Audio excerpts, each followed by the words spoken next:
ప్రస్తుతం నడుస్తున్నటువంటి టాలీవుడ్ సంక్షోభం ఏదైతే ఉందో దీని మీద రకరకాల అభిప్రాయాలు వస్తూ ఉన్నాయి. అంటే ఫెడరేషన్ ఏకపక్షంగా వ్యవహరించిందని కొంతమంది అంటున్నారు. అలాగే 30% వేతనాలు చెల్లించే పరిస్థితి ఇప్పుడు కనబడటం లేదని చెప్పి కొంతమంది అంటున్నారు. అయితే ఈ విషయాల అన్నిటి మీద కూడా మంచి అవగాహన ఉన్నటువంటి, అలాగే ప్రస్తుతం భారీ చిత్రాల్లో ప్రొడక్షన్లో, అంటే ప్రస్తుతం షూటింగ్ జరుపుకుంటున్న భారీ చిత్రాల్లో చాలా చిత్రాలు నిర్మిస్తున్నటువంటి విశ్వప్రసాద్ గారు మనతో ఉన్నారు. ఆయన అడిగి తెలుసుకుందాం అసలు ఇది ఏ రకంగా ముందుకెళ్తుంది అనేటువంటి విషయాన్ని. Hello sir. సో అంటే ఈ గత 3 రోజులుగా జరుగుతున్న పరిణామాలను బట్టి అటువైపు వాళ్ళు కూడా తగ్గట్లేదు, అలాగే నిర్మాతల వైపు నుంచి కూడా 30% మేము చెల్లించే అవకాశం లేదంటున్నారు. సో ఇదంతా ఎలా చూడాలండి? ఇక్కడ ఫండమెంటల్గా ఇంక్రీజ్ అన్నది ప్రాబ్లం కాదండి. ఒక flat increase across every craft అన్నది that's not a correct approach. Second, మనకి ఎప్పుడో 10 years బ్యాక్ దానికన్నా ఎక్కువ రోజుల కింద there is certain union framework, federation framework, ఒక బైలాస్ అన్నది ఉన్నది. కాకపోతే ఆ system is restricting the new talent, skill development. దానివల్ల ఫిలిం మేకింగ్ అనేది ఈజ్ బికమింగ్ టూ ఎక్స్పెన్సివ్. వాళ్ళకి ఇచ్చే వేజ్ కాదు, ఓకే, వాళ్ళు పెడుతున్న ప్రాసెస్ వల్ల. మీరు ఎనీ టిపికల్ మూవీ, అంటే ఒక మిడ్ టు లార్జ్ సైజ్ మూవీకి వెళ్తే 400 to 1000 పీపుల్ క్రూ ఉంటుందండి. దానిలో 40% వరకు they will not have any work. అంటే they may have 1 hour work. But because of the way the roles are defined and వాళ్ళ ఏం చేయొచ్చు ఏం చేయకూడదు అన్న ఒక రిజిడ్ అండ్ స్ట్రింజెంట్ పాలసీస్ వల్ల cost is going abnormal. So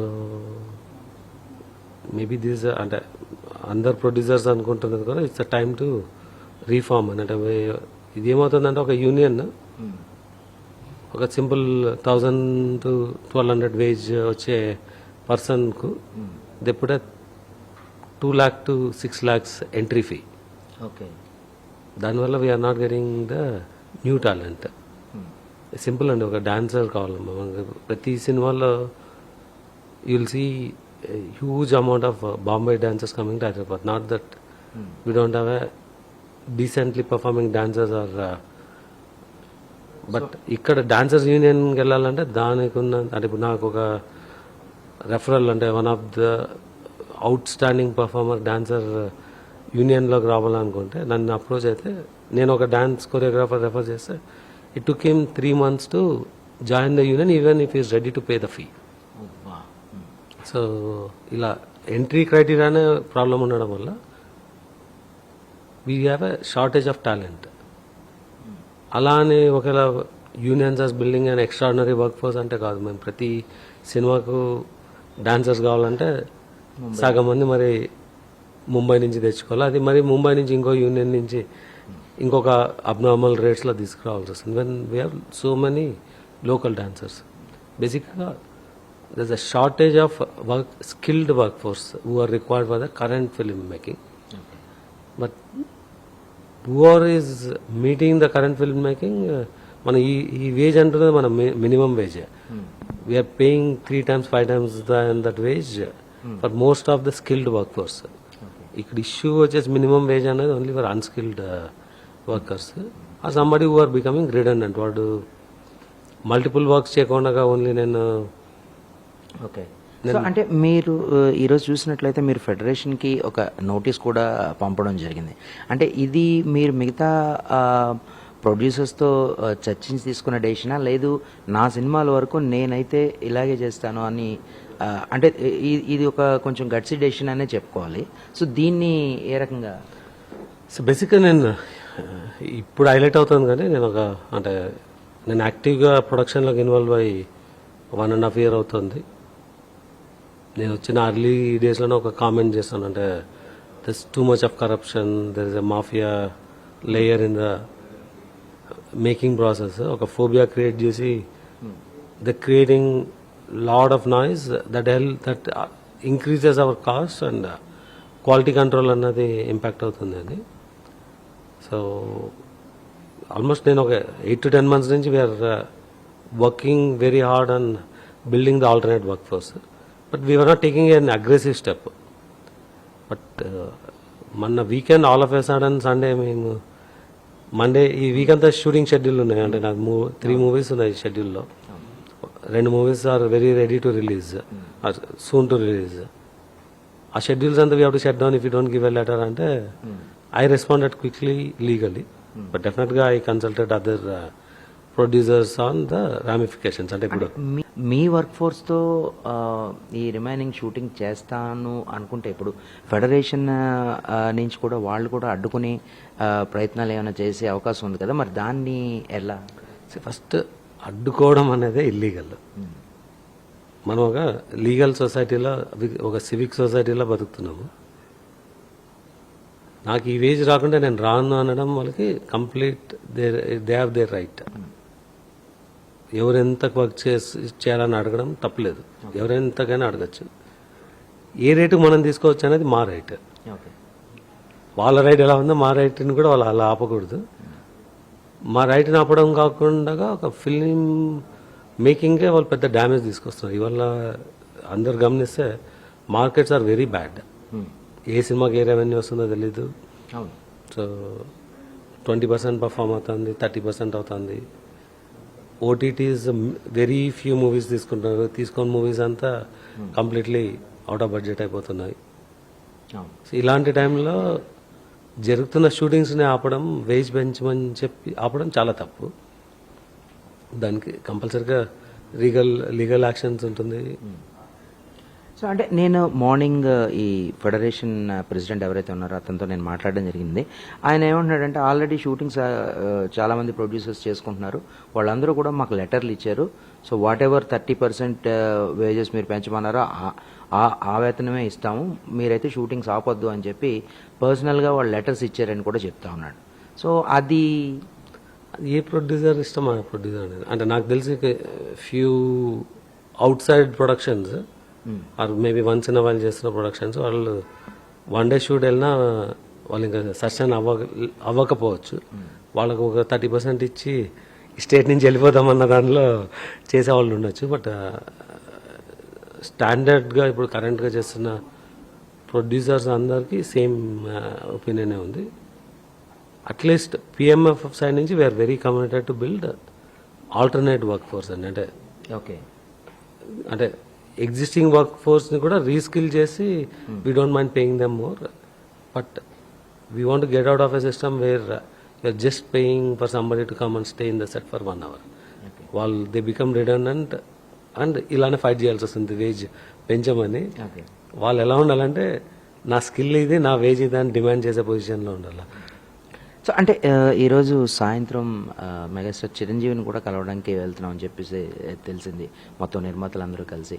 so ఆయనతో ఏం చర్చించిపోతున్నారు, అలాగే లేబర్ కమిషనర్ ఇవాళ కార్మిక నాయకులతో కూర్చున్నప్పుడు ఆయన మరొకసారి నేను నిర్మాతలతో మాట్లాడతాను, సో మీ ఇద్దరికీ ఒక వయా మీడియా పరిష్కారం మనం కనుగొందామని చెప్పి ఆయన చెప్పినట్టుగా తెలుస్తూ ఉంది. సో దాని గురించి ఏమంటారు? అంటే ఇన్ కేస్ 30% కన్నా తక్కువ అయినా మాకు ఓకే అంటే అది సమస్య పోయే అవకాశం ఉందా వివాదం?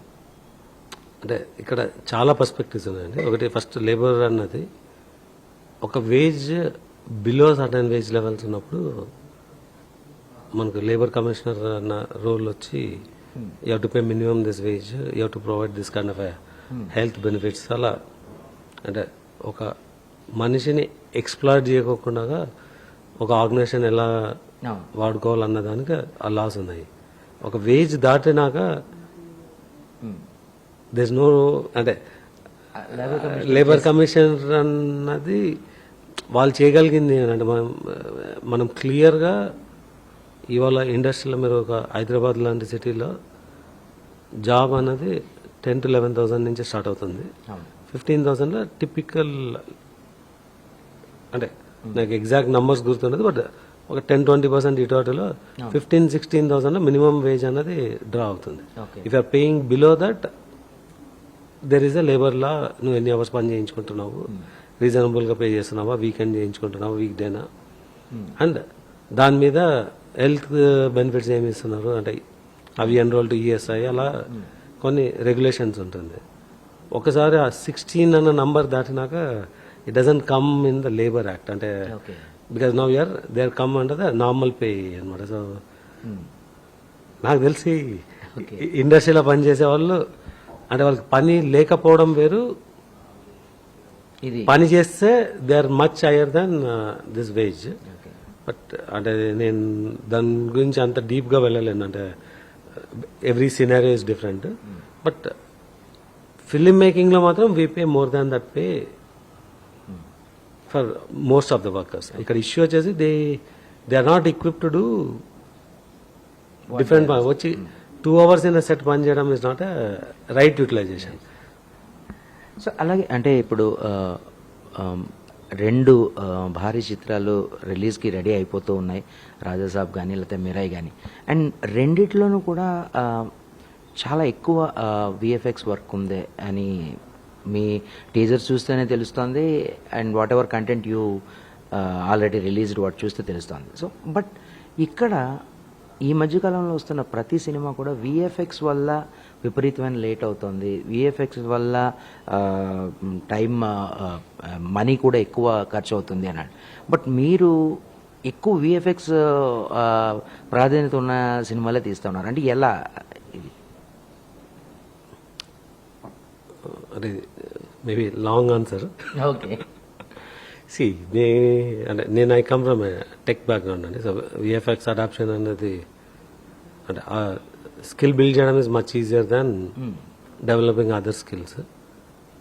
నేను ఒక 5 years 4 years back Prime Focus అన్న కంపెనీ హైదరాబాద్ నుంచి, అంటే when they are vacating, Suresh Babu గారు నేను కలిసి we took over that facilities. అందులో ప్రైమరీగా DI with some basic VFX క్యాపబిలిటీస్తో ఉండింది. ఐడియా వచ్చి we want to develop. But అన్ఫార్చునేట్గా మనకు ఇక్కడున్న సిస్టంలో మనం వీడు ప్లానింగ్కి కొంత టైం పెడతాము, ప్రొడక్షన్లోకి వెళ్ళిపోతాము, పోస్ట్ ప్రొడక్షన్కి తక్కువ టైం ప్లాన్ చేస్తాము. మీరు విఎఫ్ఎక్స్ మూవీస్కు ఇదర్ సబ్స్టాన్షియల్ ప్లాన్ అన్న చేయాలా, లేదంటే సబ్స్టాన్షియల్ పోస్ట్ ప్రొడక్షన్ అన్న ఉండాలా. ఇవి 2 ఉండకపోవడం వల్ల మీకు సర్ప్రైజెస్ ఉంటాయి. విఎఫ్ఎక్స్ వల్ల ఫెయిల్ అవ్వడం ఉండదు, ఖర్చు ఎక్కువ ఉండదు. విఎఫ్ఎక్స్ కాస్ట్ విఎఫ్ఎక్సే ఉంటుంది, బట్ ప్లాన్ చేసినారా లేదంటే పోస్ట్లో టైం పెట్టుకున్నారా అన్నది. ఆ 2 గ్యాప్ ఉండడం వల్ల మాకు కూడా we experienced in some of the movies. రెండవది నేను చాలాసార్లు చెప్తుంటాను, ఒక మాఫియా సిస్టమ్ అన్నది ఇక్కడ ఉంది. మేబీ నేమ్స్ తీసుకోవచ్చు లేదా కానీ at least I face 2 people who are the supervisors who will threaten, do all kinds of manipulation with the movies on how they can make you spend exorbitant and taking a significant cut. Okay. Then ఆటోమేటిక్గా మీకు producer spend అంటే తక్కువ చేయాలని అనుకుంటాడు, కానీ ఈ ends up spending more. Then you will not get a quality because the provider is not taking the money fully అనమాట. It is layers of ఇది. సో దానివల్ల కొన్ని అవుట్కమ్స్ బాగా రాకపోవచ్చు. అలాంటిది మేము కూడా ఫేస్ చేసినాం. లక్కీగా నాకు ఈ డెక్కన్ డ్రీమ్స్ అన్నది ఉన్నది కాబట్టి we could patch it and deliver. అంటే ఇప్పుడు మేము కార్తికేయ 2 చేసినా, బ్రో చేసినా ఎక్స్ట్రాడినరీ విఎఫ్ఎక్స్ డెలివర్ చేయలేదు, అలా అని పూర్తి సబ్ స్టాండర్డ్ చేయలేదు. ఎందుకంటే మా కంపెనీ ఫస్ట్ ఈ సూపర్వైజర్ వల్ల బయటకి ఇచ్చి డబ్బులు ప్రోడక్ట్ బ్యాక్ రాక మరి మా కంపెనీనే ఆ మూమెంట్కి ఉన్న టైంకు ఏం చేయగలమో అది చేసి డెలివర్ చేస్తాం. అప్పుడు we took a decision and present వచ్చి we are doing everything in house. నాకు అంటే స్టిల్ ఆ ప్రాసెస్ ఇష్యూస్ ఉన్నాయి, అంటే ముందు ప్లాన్ తర్వాత ప్లాన్ అన్నది, బట్ క్వాలిటీ ఇష్యూస్ లేవు అండ్ కాస్ట్ ఇష్యూస్ కూడా లేవు. సో అంటే అది మీరు మీ ట్రైలర్లోని అదే టీజర్లోని వాటిలోని చూసాం, రాజాసాబ్లోని విపరీతమైనటువంటి గ్రాఫిక్ వర్క్ కూడా కనబడుతుంది. సో ఇదంతా కూడా మీ సొంతంగా అంటే మీ కంపెనీ ద్వారానే డెలివర్ చేయబోతున్నారు? అంటే ఇప్పుడు మీకు అంటే మరి నన్ను ఎవరినో రెఫర్ చేయకండి, 2000 మంది సంవత్సరం పని చేస్తారు అలా కాకుండా అంటే రాజాసాబ్లో మేము పోస్ట్లో చేయకుండా while we are filming we started the work. Okay. దానివల్ల మేము అర్లీగా ఒక అంటే this one of the movie where every frame has a VFX. అంటే అది ఎక్స్టెన్షన్ ఉండొచ్చు, బ్యాక్గ్రౌండ్ ఉండొచ్చు, కొన్ని 3D ఇంటరాక్షన్స్ ఉండొచ్చు. ఓకే. సో దీనిలో ఒక 70 to 80% ఇన్ హౌస్ చేస్తున్నాము. 70 to 80%. ఒక 20% వేరియస్ స్టూడియోస్, అంటే మోస్ట్లీ ద అబ్రాడ్ స్టూడియోస్ ఉన్నాయి. ఓకే. సో మాకు ఆ 20%కి మా 80% కన్నా డబల్ కాస్ట్ అవుతుంది. ఓ, అంటే మీరు అలానే 80%లో కాంప్లెక్స్ వర్క్ లేదని చెప్పట్లేదు. టోటల్ కాంప్లెక్స్ వర్క్ 40% ఉంటే ఆ 40%లో 60% అంటే ఒక 25% మేము బయట ఇచ్చినాము, ఒక 15% ఇంటర్నల్గా పెట్టుకున్నాం. రిమైనింగ్ 60%లో మీడియం కాంప్లెక్స్ సగం ఉంటుంది, సింపుల్ వర్క్ మిగతా సగం ఉంటుంది. సో అదంతా we are doing in house. So మళ్ళీ ఈ సమ్మె విషయానికి వచ్చినట్లయితే నేను ఇందాక మాట్లాడినప్పుడు ఆయన అంటూ ఉన్నాడు, అంటే వాళ్ళు బడ్జెట్లు పెంచేసుకొని అలాగే రెమ్యునరేషన్లు హీరోలకు ఎక్కువ ఇవ్వడం వల్ల వాళ్ళ బడ్జెట్లు పెరిగి ఒకవేళ ఆ సినిమా ఆడకపోతే నష్టాల్లోకి వెళ్తారు, కానీ కార్మికులకి ఇచ్చేది ఎంత చాలా తక్కువ అన్నట్టుగా ఆయన చెప్తా ఉన్నాడు. సో ఓన్లీ బడ్జెట్స్ అనేటువంటి హీరోలకి ఎక్కువ రెమ్యునరేషన్ ఇవ్వడం వల్ల పెరుగుతున్నాయా, లేకపోతే మిగతా ఈ విషయాలు కూడా దాన్ని ప్రభావితం చేస్తాయా? ఇప్పుడు అంటే నేను ఎవరిని కించపరచట్లేదు. మీరు ఒక క్రికెట్ ఆడుతున్నారు అనుకోండి, ఒక ఇంటర్నేషనల్ మ్యాచ్కు మీకు రోలర్ బాయ్స్ అంటారు, అంటే వాళ్ళు పిచ్ని కరెక్ట్గా రోల్ చేసి పిచ్ని స్ట్రాంగ్గా అంటే ప్రాపర్గా ఉండి వితౌట్ క్రాక్స్ ఉండాలంటే అదే వాళ్ళు కరెక్ట్గా చేస్తేనే బ్యాట్స్మెన్ కరెక్ట్గా ఆడగలడు. బ్యాట్స్మెన్ కరెక్ట్గా ఆడితేనే ఈ కెన్ స్కోర్. వాడు కరెక్ట్గా స్కోర్ చేసినా వాడికి ఒక బ్రాండ్ ఫీ వస్తుంది. నేను రోల్ చేసినందుకే అన్ని కోట్ల టైంకి వస్తుందంటే తప్పు. రోలింగ్ చేయడానికి ఒక లేబర్ యాక్టివిటీ అంటారు, అది that's their choice to do. They should not stay there forever. You can start from rolling and you has to grow up. But నేను రోలింగ్ చేసేదానికి నాకు ఆ బ్రాండ్ ఫీ నాకు ఎందుకు ఇవ్వట్లేదు అంటే అది తప్పది. చాలా మంచి ఎగ్జాంపుల్ చెప్పారు. But that is not, that is a commodity అంటారు అనమాట. అది దట్స్ ఎక్స్పెక్టెడ్ జాబ్ అనమాట. బట్ దానివల్ల డిపెండెన్సీ ఉంటుంది. డిపెండెన్సీ ఆబ్వియస్లీ ఉంటుంది. సో అలా సినిమా చేస్తున్నప్పుడు హండ్రెడ్స్ ఆఫ్ జాబ్ ఫంక్షన్ ఉంటుంది. ప్రతి ఒక్కరు నా వల్లే సినిమాకి మనీ వస్తుందంటే అంతమందికి స్ప్రెడ్ చేయలేం కదా. సో సినిమాకి ఎక్కడైతే మార్కెట్ వాల్యూ ఎవరి నుంచి వస్తుందో వాళ్ళు దే డిమాండ్ దేర్ ఫీ. అది ఎవరైనా ఉండొచ్చు, డైరెక్టర్ ఉండొచ్చు, హీరో ఉండొచ్చు, యాక్టర్స్ ఉండొచ్చు, కొరియోగ్రాఫర్ ఉండొచ్చు. వాళ్ళ కాంట్రిబ్యూషన్ ఏముంటే దాని ప్రకారం దే షుడ్ డిమాండ్. సిమిలర్గా ఎవరైతే వర్క్ చేస్తారో ప్రతి వర్కర్కు వాళ్ళకి తగిన వేజ్ ఇవ్వడం ఇంపార్టెంట్. ఎండ్ బెనిఫిషియర్కి వేజ్ ఇవ్వడంలో తప్పే లేదు. And we should pay them better, we should skill them better, and they should have a better growth. ఇదేం చేస్తుందంటే యూనియన్ అన్న కాన్సెప్ట్ వచ్చి వాడిని ఎదగనివ్వకుండా లైట్ పట్టుకున్నావని జీవితాంతం లైటే పట్టుకో, నీకు లైట్ నాలెడ్జ్ లేకున్నా పర్వాలేదు, బట్ నీ వేజెస్లో మాత్రం ఎదుగుదల ఉండాలంటే అవ్వదు. సో నిన్న ఇది ఛాంబర్ నుంచి కానీ అయితే నిర్మాతల దగ్గర నుంచి కానీ వాళ్ళు ఒక ప్రకటన ఇవ్వడం జరిగింది. అంటే ఎవరైతే స్కిల్డ్ వర్కర్స్ ఉన్నారో you come join with us అన్నట్టుగా ఒక ప్రకటన ఇవ్వడం జరిగింది. ఈ రోజు ఆ గిల్డ్ సైట్ కూడా క్రాష్ అయిందని విన్నాం. అంటే అంత డిమాండ్ ఉంది, అంతమంది దరఖాస్తు చేసుకుంటా ఉన్నారు. సో ఇప్పుడు ఇలా దరఖాస్తు చేసుకున్న వాళ్ళు వెదర్ దే ఆర్ స్కిల్డా లేదా అనేటువంటిది చెక్ చేయడానికే కొంత టైం పడుతుంది. వాళ్ళతో డైరెక్ట్గా వర్క్ చేయడం అనేటువంటిది సాధ్యపడదు అని చెప్పి చాలామంది అంటున్నారు. ఎందుకంటే వీళ్ళు already experienced people, I mean యూనియన్లో ఉన్నవాళ్ళు. ఇప్పుడు వాళ్ళు కొత్తగా వచ్చిన వాళ్ళు చేయగలరా? అంటే మీకు కావాల్సింది డెలివర్ చేయగలరా? మీకు 70 to 80% of the crew on the film set the paid way above the minimum wage. Issue is with the minimum wage. Minimum వేజ్లో ఉన్న పీపుల్ అంటే అట్లీస్ట్ నా సజెషన్ వచ్చేసి they should step back and see మనం చేస్తున్న పని కరెక్టా, మనం కూడా ఎదిగి మినిమం వేజ్ ఎందుకు 2 times మినిమం వేజ్ ఎందుకు డిమాండ్ చేయకూడదు అని ఆలోచించాలి. భయపెట్టి సినిమాలను ఆపి మినిమం వేజ్ కలెక్ట్ చేయడం కదా, అది ఎలాగో పని చేయదు లీగల్గా. Just in another day I'm filing damage lawsuit. అంటే okay. and many producers are ready to follow. Then we can go and will atrocious will whatever they collected from the members and 5 lakh fee, 4 lakh fee, అలాంటివన్నీ seize చేసి we can cover our damages. అంటే మా goal అది కాదు, అంటే వాళ్ళని అదే కష్టపెట్టడం కాదు. ఇలానే బెదిరింపు ఉంటే డెఫినెట్గా will take our action. So సినిమాలని ఆపలేరు, ఓకే. వర్కర్స్ని ఆపలేరు. అంటే వీళ్ళు ఒక లేయర్ కోసము మిగతా అందరు వర్కర్స్ ఎందుకు ఆగుతారు? అంటే ఇక్కడ ఎలా జరుగుతుంది అని అంటే ఇప్పుడు ఈ మన ఫెడరేషన్ కి సంబంధించి కాకుండా వేరే దగ్గర నుంచి లేకపోతే వేరే రాష్ట్రాల దగ్గర నుంచి కూడా తెచ్చుకునే అవకాశం లేదు. ఎందుకంటే అఖిల భారత ఫెడరేషన్ వాళ్ళందరూ కూడా మాకు సపోర్ట్గా ఉన్నారు, వాళ్ళు పూర్తి సంఘీభావం వ్యక్తపరిచారు అని చెప్పి చెప్తా ఉన్నాడు, వాళ్ళు చెప్తా ఉన్నారు కార్మిక సంఘ నాయకులు. సో ఇప్పుడు అలా ఛాన్స్ లేనప్పుడు మరి షూటింగ్లు అనేటువంటి ఎలా జరుగుతాయని? ప్రొడ్యూసర్కి సినిమా ఎంత అవసరమో వర్కర్కి సినిమా అంతే అవసరం. వాళ్ళు ఆపిన సినిమా ఆగదు, మేము ఆపిన సినిమా ఆగదు. మేము ఆపితే ఇంకొకరు వచ్చి సినిమా తీస్తారు, వాళ్ళు ఆపితే ఇంకొక వర్కర్ వచ్చి చేస్తారు. క్వశ్చన్ వచ్చేసి ఆ బ్రేకింగ్ పాయింట్ ఎక్కడ అన్నది. ఓకే.